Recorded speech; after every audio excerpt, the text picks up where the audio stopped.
আল্লাহর নবী জীবনের শেষ নামাজ জামাতে আদায় করেছেন। জীবনের শেষ নামাজটাও জামাতে আদায় করলেন। তখন তার এমন অবস্থা, এত অসুস্থ, দাঁড়াতে পারেন না, হাঁটতে পারেন না। দুইজন সাহাবীর কাঁধের উপরে ভর করে তারপরে বহু কষ্ট করে মসজিদে গিয়ে নামাজ আদায় করেছেন। খুতবা দিয়েছেন, বললেন, খুতবা দিতে গিয়ে বললেন, আজ থেকে মসজিদে নববীর চতুর্দিকের সকলের দরজা বন্ধ হয়ে যাবে, শুধু আবু বকরের দরজাটা খোলা থাকবে।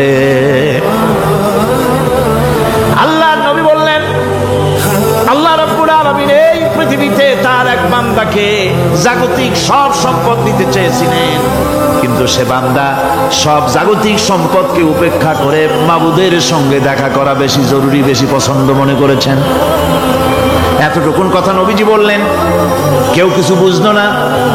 হযরতে আবু বকর রাদিয়াল্লাহু তাআলা আনহু হুজুরের এই কথা শুনে কাঁদতে কাঁদতে তিনি অস্থির হয়ে যাচ্ছেন।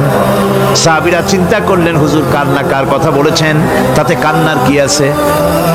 বয়োবৃদ্ধ, জ্ঞান বৃদ্ধ হযরতে আবু বকর রাদিয়াল্লাহু তাআলা আনহু বুঝতে পেরেছেন এই পৃথিবীর সব সম্পদ তো আল্লাহ হুজুরকেই দিতে চেয়েছিলেন।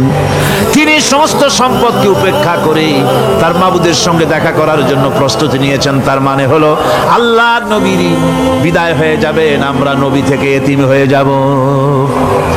নবীজি ঘরের মধ্যে প্রবেশ করলেন, প্রচন্ড জ্বর এলো।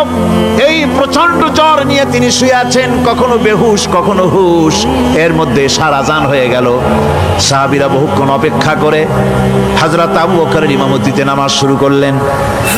হুজুরের হুশ এলো, প্রশ্ন করলেন, আয়েশা রে, এখন কোন সময়?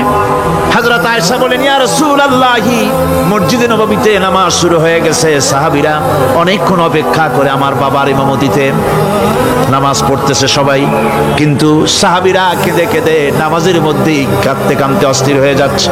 তাদের মনের ধারণা হয়েছে নবীজির পেছনে নামাজ পড়ার কিসমত থেকে তারা মাহরুম হয়ে গেল।